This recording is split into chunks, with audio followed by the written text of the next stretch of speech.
Hello, my name is Ashley, and I was pagan for over 20 years. For 10 of those years, I was a high priestess. I wrote books for Llewellyn under the name Alwyn Dawn. I was on podcasts. I wrote articles. I wrote a foreword for a book. I even won a writing award. More important than any of this is that I'm now Christian, Anglo-Catholic to be exact. And to talk about why I came back to God, I want to start with my journey into paganism and what it meant to me, because I'm sure a lot of you watching this are going to have a lot of similarities. So I came from a background of childhood trauma. And I know that, everybody has traumatic experiences in their childhood, things that they remember, but mine was really traumatic. Like growing up in a household where there was a lot of violence, among other things. So this was truly, it set the course for like the next 20 years of my life. Um, as a teenager, because of the things that had happened in my childhood, I was very depressed. Even though I had been baptized, the house I grew up in, we didn't talk about faith. There was no urgency to be Christian or pagan or Calvinist or Buddhist or anything like that. It was whatever I wanted to be was fine. So when I found my first book on Wicca, so many things seemed to make sense. The sacred feminine, the reverence for nature, this emphasis on the old gods, right? And I'd always wondered, what happened to the gods of the Greeks and what happened to the gods of the Norse? And so when I found this book, it was like a light in the dark at that time. And because I've always been an avid student, I read everything I could get my hands on. It helped that during this time in the late 90s, early noughties, there was a resurgence of magic and witchcraft through shows like Sabrina the Teenage Witch, Charmed, Buffy the Vampire Slayer, movies like The Craft, Practical Magic. It was everywhere. So in my early adult life, I made some bad choices. Not because of paganism, but because of the experiences I had as a child. And I didn't know it at the time, but I was running. I was running from life, from reality, from God, and from myself. I couldn't even look at myself in the mirror. I really couldn't. Like, I disliked everything about who I was. And I hoped that if I ran fast enough in a specific direction, that I would find the thing. I would find that one thing that would make it all better. And so all this running eventually ended up with me in a prison cell. And when I got there, it was like smacking into a wall. I was forced to stop running. Looking back, I think this was the first time God really intervened in my life in a way that I was conscious of, because if I'd kept running in the directions I was going, I probably would have died. And so the prison where I was at had a pretty good sized pagan library. I mean, especially for a prison. And I read them all. I read the good ones, the bad ones, the historical ones, all of them. I had a lot of time on my hands.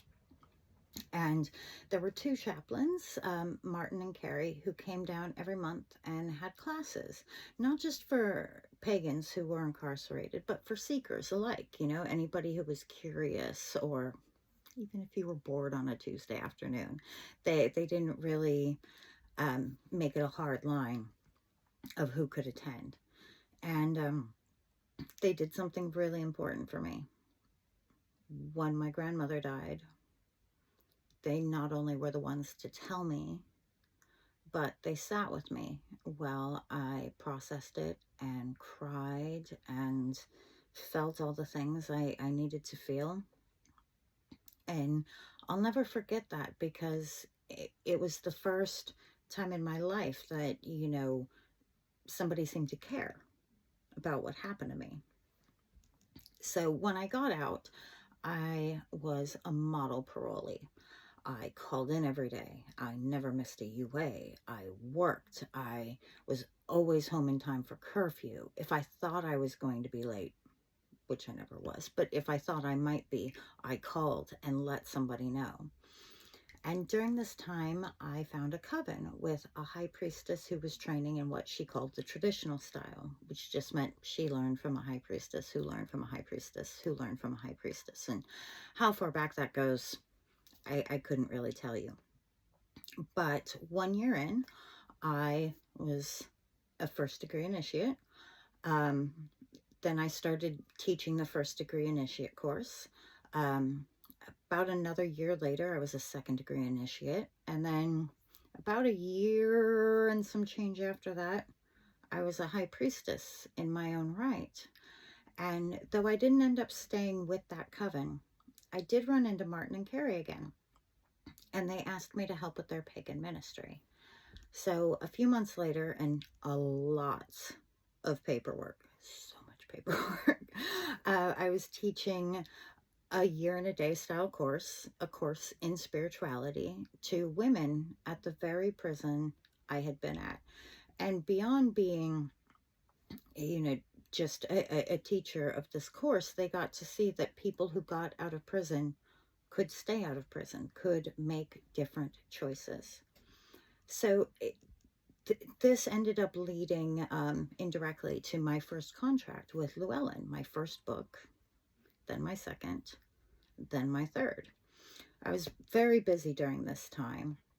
I finished my undergraduate degree in integrative healthcare, which is a merging between holistic and allopathic medicine. So anatomy, physiology, chemistry, biology, all these things are important, but so is energy medicine and stress reduction and proper sleep. So my story with God isn't quite as long. It doesn't go all the way back to my teenage years, but it's every bit as important. And it really begins when I moved to the UK for my master's in creative writing. I found a few pagan gatherings in London, and I went, but I never felt this connection, this lightness of spirit that I was still searching for. Even after becoming a high priestess in my own right, I was still searching for like this light of spirit. So, busy with my studies, I kept the pagan faith, but it was closer, more personal, more intimate, less public than it had been in the past. So you should know that one of my favorite things to do is visit old buildings, especially those that are historically significant, because I'm a huge history buff. I cannot get enough European history. So churches, cathedrals, castles, old churchyards, and cemeteries, you can't keep me out of them, really. I consider myself to be a talented writer, but when I step into a church that is older than my country, even now, I struggle to put that feeling into words. It's grace and peace and hope and history and this connection to everyone who has ever stepped in there and prayed. And one day, when I was walking through the city, as I like to do, I found this church, and it had a labyrinth in the yard, and this labyrinth was dedicated to Mary. That's the Virgin Mary, not Mary Magdalene. And never one to turn down a labyrinth. I walked that labyrinth slowly and intentionally. And when I reached the center, I sat and closed my eyes. And in my mind's eye, I saw the Blessed Virgin Mary. I remember being in that center and trying to invite, goddesses in. And it didn't work. That was Mary's space.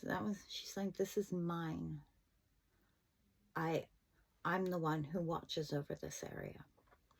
And so I've always had a big respect for Christianity. Even in the books I've written, I write about not disparaging God or Christianity, how there's beauty in every faith. Some you have to look harder than others, but there's beauty if you look for it. But in all this time, I had never interacted with the Virgin Mary before. And so I hadn't brought a gift. I saw in the center that other people had left candles or beads or food. They left offerings. And I realized I had entered this space without bringing an offering. So I reached into my pocket, and all I had on me was 2 pence. And I thanked Mary, and I held up the 2 pence, and then I buried it at the center of the labyrinth, and I thanked her for her time. And then I followed the labyrinth back out. And I didn't really think much about it at the time, because up until that point I had seen, oh, well, Mary's, she's an archetype. She's like any other goddess. Now my understanding is different. Now I view her in a whole different light. But at the time, I saw it very much as working with Freya or Breed, who there will be a course on saints. So, yeah, it wasn't the same. So a few months later, I visited Canterbury Cathedral. I spent hours there, memorized by the stained glass, the architecture, and the whole time I felt this feeling of calm reverence.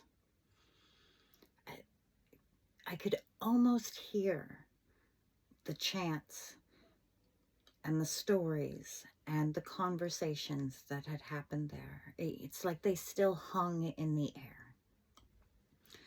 So in the summer of 2024, I had an injury that would change my life. What started off as a broken finger soon became worse.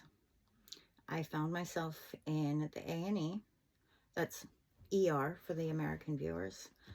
And I eventually had to be transferred to a full hospital. The doctors removed the bandage from my finger, and I saw the infection in my finger run all the way up my arm. It was this far from my heart. This far. And you don't need to have a medical degree to know that if an infection reaches your heart, it's bad. So I spent 10 days in the hospital. The doctors debrided my finger. They gave me nonstop antibiotics. They couldn't even find places to stick new IVs anymore because I had just been on 24/7 antibiotics for days and days and days and days. Ultimately, they did have to remove the end of my finger. During this time, I prayed a lot. Initially, I prayed to the gods I was used to, the pagan gods, but I wasn't getting any peace, any comfort. I was still fearful and had no idea how I was going to go on with life. And then I did something that I hadn't done in a long time. I prayed to God. And this prayer wasn't one that's been written down in books or anything like that. I just clasped my hands and I prayed. And I don't even remember exactly what I prayed for, but when the prayer was over, I felt peace. I felt that even though I knew they were going to have to take my finger, that I would get through it. This doesn't mean that I didn't feel sadness. And when I first saw it wrapped right after the surgery, the ache was real. But I was brought a sense of calm while I was in the hospital. I gained acceptance even though I didn't like the outcome. And now looking back, I realized that all of this was preparing me to return to God's good graces. So the defining moment, the moment that got me back into a church. Now, for some of you, this is going to be difficult to hear, but it's part of my story. So stick with me. When I could no longer ignore the call is when Charlie Kirk was killed. Now, I'm not asking you to like him or agree with anything he said, but it is part of my story. And for a few days after it happened, I cried. I was inconsolable. I cried harder than I had in a long time. And I'd never met him. You know, I'd only known who he was for like a year. And I reflect back on that a lot. You know, why did I cry so hard over this particular person? And I realized the tears weren't for Charlie. They were because in that moment, in the days that followed, I felt the weight of the evil in the world. It made my whole body heavy, every cell in my body heavy. It felt like happiness had been sucked from me. And I couldn't focus or do anything. And I knew, I can't tell you how I knew, but I knew that the only way I was going to relieve it was by going to church. Now, true to my academic style, I looked for churches around me. I had always kind of been interested in Catholicism because there's a lot of things that overlap, at least on the surface, you know, incense, candles, Marian devotion, the saints, ritual, all these things. I knew that they were going to be important to my faith because they had always been part of my faith previously. And because I live in the UK, the Church of England is ubiquitous here. It's the Church of England. So one in Rome and whatnot. And so I got on AI and I asked some questions and I said what I was interested in. And this is how I discovered Anglo-Catholicism. And I'm not going to give you a whole course here, but basically it means that the churches in England were all Catholic until Henry VIII. And when Henry VIII split from the Roman Catholic Church, the ceremonies of the Anglican Church stayed Catholic. They didn't rewrite the Bible. They didn't come up with new prayers. It was still Catholic in all but name. So just to make it simple, Anglo-Catholic is basically essentially Catholic, but the head of our church is the sovereign, not the Pope. So there's a little bit more to it, but for now that will suffice. So I remember walking into that church thinking, oh man, what am I doing here? God's got to be so mad at me. You know, I've been a pagan for so long. I've written books taking people to paganism. Like, why am I even here? I expected people were going to yell at me and banish me from the church, and none of that happened. Instead, what I got was God tears. Yeah, I'd already been crying for days out of sadness, but when I walked into that church, I got God tears. Just the release and the relief and being able to breathe for the first time in my entire life. Really being able to breathe. And after attending my church, you know, like any good student, right? If I'm going to adopt a new faith, I'm going to go full in. So I picked up a rosary, and it came with a little booklet that taught me how to pray the rosary. And I was sitting there with my rosary beads and not really knowing what I was doing, but I got an image of Jesus, not standing in my doorway, not, you know, like he's here in front of me, but in my heart and in my mind's eye, I knew he was present. And I asked him how I could be forgiven. And he told me I already was.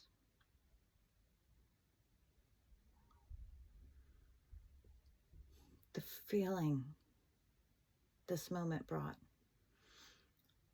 I was already forgiven.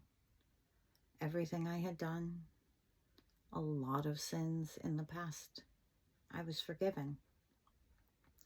So when I pray the rosary, it's not uncommon for me to have experiences like that, where I'll see something in my mind's eye or I'll feel it in my heart. So starting this school, I'm not doing it hoping to make millions. I'm doing it because it's what God is urging me to do. I know for a lot of people, you're like, what? What do you mean? It is. One day, if, we're on a meeting together, you can ask me and I'll happily tell you what I mean by that. But one of the reasons that I know this is what he wants is because there's a lot of fear, and I'm doing it anyway. Before I started recording this video, I asked God for his help, because it's a little scary to say something this personal and this intimate, and it's going out into the world. Everybody's going to be able to see this. But he gave me the strength to do it anyway. So looking back in retrospect, there's many times when God tried to make his presence known and I wasn't ready to listen. Visiting my brother in North Carolina, I crossed a little creek and came up on a hill, and I saw a cross made out of light. I've always owned a Bible. Never read it until recently, but I always owned a Bible. And I was prevented from an accident. My light turned green, and a voice that I now know to be God's voice told me not to go. And I didn't. I waited. And a few seconds later, a truck ran his red light and he would have hit me, and I probably would have died. So I wasn't ready to listen then, but I am now. So if you're watching this video and you're having God drop you signs and hints, in fact, if you're watching this video and you've made it this far, maybe this is your sign. Maybe this is your hint for you to delve deeper. So in my school, I want you to know what you're signing up for. I'm not going to make you any promises on fixing everything in your life.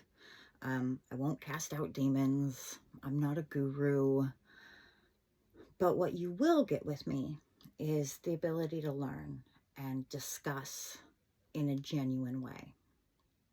Because I think it's okay to ask questions about the Bible and ask questions about God. I think that deepens our faith. I don't think it limits it. So if you're looking for genuine discussion and you have this desire to return to God, and I don't care if you're Baptist or Anglican or Catholic or Presbyterian or Calvinist, or if you're unsure what you believe, you are welcome. Please come study with me. God bless.